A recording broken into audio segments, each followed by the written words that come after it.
শুভ সকাল বন্ধুরা। আজকে হচ্ছে পহেলা বৈশাখ। সবাইকে জানাই শুভ নববর্ষের অনেক শুভেচ্ছা ও ভালোবাসা। বড়রা আমার প্রণাম নেবেন আর ছোটদের জন্য রইল অনেক অনেক ভালোবাসা। তো সকাল সকাল ঘুম থেকে উঠেই স্নান সেরে নিয়েছি, নিয়ে এখন চলে এলাম ছাদে। এর আগে এসে গাছে জল দিয়ে গেছি, তখন আর ফুল তুলিনি। স্নান টান করে চলে এলাম ছাদে। গাছে কিন্তু আজকে বেশ অনেকগুলোই ফুল ফুটেছে। মা ওইদিকে ঠাকুর ঘরে চলে গেছে পুজো দেওয়ার জন্য, তাই আমি ভাবলাম ফুলগুলো তুলে মাকে দিয়ে দিই, মা পুজো দেবে বলে। আজকে বেশ কতগুলো জবা ফুলও ফুটেছে। তো আজকে হচ্ছে বছরের যেহেতু প্রথম দিন, অনেকে কিন্তু ঘুরতে যায়, পুজোও দিতে যায়। তো আমাদের সেইভাবে কোনো প্ল্যানিং নেই, গেলে ওই বিকালের দিকে হয়তো একটু ঘুরতে যাই। তো এইবার মনে হচ্ছে যাওয়া হবে না। তো যাই হোক, দেখো চলে এলাম ঠাকুর ঘরে। এখানে গোপালের জন্য কত নতুন নতুন জামা রয়েছে। আর প্রত্যেক বছর পয়লা বৈশাখের দিন মা হচ্ছে গোপালকে নতুন জামা পরায়, এছাড়া দুর্গাপুজোতেও পরায়। আর আজকে যেহেতু বছরের প্রথম দিন, আমরা নতুন জামা কাপড় পরবো, গোপাল পরবে না, এটা তো হয় না। তাই এখানে যেন গোপালের জন্য নতুন জামা রয়েছে, হার রয়েছে, মুকুট রয়েছে। আমাদের ঘরে কিন্তু দুটো গোপাল রয়েছে, কিন্তু আর একজনও নতুন গোপাল আজকে বসানো হবে। তাই মা একটু তাড়াতাড়ি চলে এসেছে ঠাকুর ঘরে, আর আমিও তারপরে চলে এলাম রান্নাঘরে। রান্নাবান্না তো শুরু করতে হবে। দিদিভাইয়ের শরীরটা ভালো নেই, দিদিভাইয়ের আবার জ্বর এসেছে, কদিন ধরেই শরীরটা খারাপ। তো আমাকেই সমস্ত রান্নাবান্না করতে হবে, তাই আমি আর দেরি না করে চলে এলাম রান্নাঘরে। মটরটা কালকে রাতে ভিজিয়ে রেখেছিল, তাই ঘুগনি বসিয়ে দিয়েছি। ঘুগনি করে নিয়েছি, ময়দা মাখা হয়ে গেছে। তবে লুচিটা এখন ভাজবো না, খাওয়ার আগ দিয়ে গরম গরম ভাজবো। তো ওদিকে তো সব কিছু রেডি। আর এদিকে দুপুরে বেশ আজকে অনেক কিছু রান্না হবে। বরমশাইয়ের আবার ইচ্ছে আজকে দুপুরে একটু বেগুন বাসন্তী খাবার। ভেবেছিলাম আজকে ডাল করব, পনির করব, আর আমাদের জন্য মাটন, তাহলেই হয়ে যাবে। কিন্তু বরমশাই দেখলাম বললো একটু গাঢ় করে মুগের ডাল করতে, আর তার সাথে একটু বেগুন বাসন্তী করতে। বরমশাই খেতে চেয়েছে, আর বানাবো না, তা আবার বছরের প্রথম দিন, এটা তো হয় না। তাই আমি ওইদিকে বেগুন বাসন্তী বসিয়ে দিলাম। আর রান্নাটা কিন্তু শিখেছিলাম আমি আমার শাশুড়ি মায়ের কাছ থেকে। এর মাঝে কিন্তু আমাদের সকালের খাওয়া দাওয়া কমপ্লিট হয়ে গেল। আসলে অনেক কিছু রান্নাবান্না রয়েছে, তো একটু তাড়াতাড়ি করে রান্নাবান্নাগুলো করছি, যাতে তাড়াতাড়ি রান্নাবান্না হয়ে যায়। তো আমাদের পরপর 3 দিন নিরামিষ খাওয়া হয়েছে। আর আজকে যেহেতু পয়লা বৈশাখ, তো আজকে আর কোনো মতেই নিরামিষ হবে না।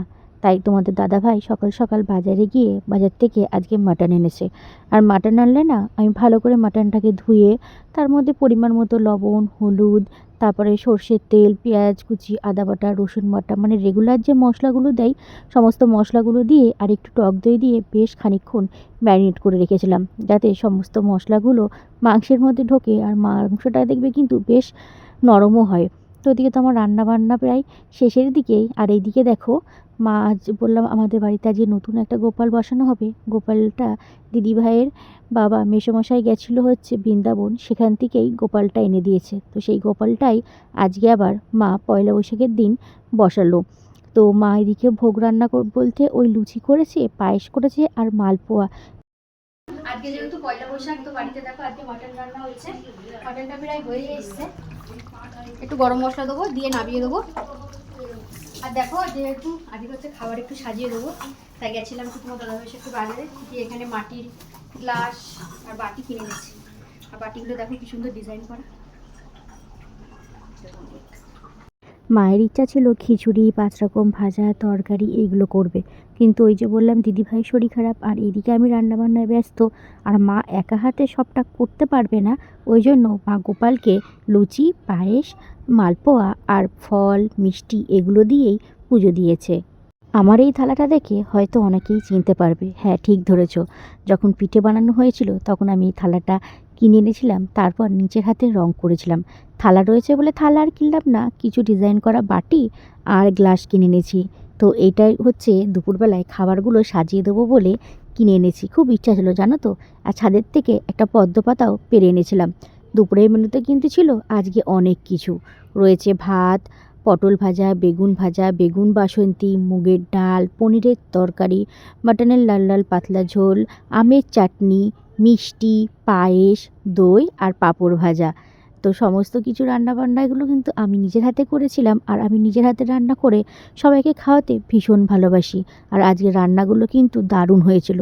সন্ধ্যাবেলায় একটুখানি বেরিয়েছিলাম, কিন্তু এত অবেলায় খাওয়া হয়েছে না, ওই জন্য বাইরে বেরিয়ে কিছুই খাইনি। দাদা আর পুকু গেছিল দিদিভাই শরীর খারাপ বলে। দাদা আসার সময় কিন্তু আমাদের জন্য এনেছিল অরুণ আইসক্রিম, আর এই অরুণ আইসক্রিমগুলো খেতে কিন্তু বেশ দারুণ লাগে। তো বছরের প্রথম দিনটা আমাদের কিন্তু দারুণ কেটেছে। ভিডিওটা ভালো লাগলে অবশ্যই লাইক করে দিও।